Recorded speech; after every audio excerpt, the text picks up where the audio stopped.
এখনো সুস্থ হয়ে বাসায় ফেরেননি। তাতে কি যায় আসে? হাতে পায়ে ব্যান্ডেজ নিয়ে হাসপাতালের বেডেই পূর্ব ঘোষিত দিন অনুযায়ী 7 পাকে বাধা পড়ল বরগুনে।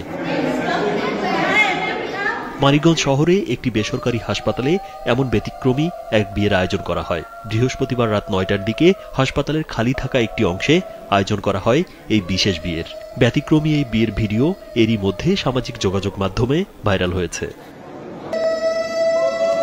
জানা গেছে, দুর্ঘটনায় আহত বর আনন্দ সাহার হাত পা ব্যান্ডেজে বাঁধা অবস্থায় থাকলেও নির্ধারিত লগ্ন মিস না করতে পরিবার ও হাসপাতাল কর্তৃপক্ষের সহায়তায় আয়োজন করা হয় এই বিয়ের। জানিয়েছেন, বাইক দুর্ঘটনায় তার এক হাত ও পায়ে গুরুতর আঘাত লাগে। সেই দিনই তার বিয়ের দিন ছিল। পরিবারের লোকজন তাদের বিষয়টি জানায়।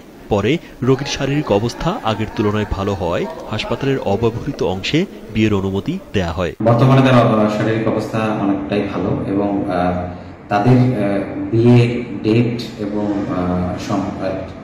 দিনক্ষণ আগে থেকে ঠিক করা ছিল। মানিকগঞ্জ সদর উপজেলার বাসিন্দা।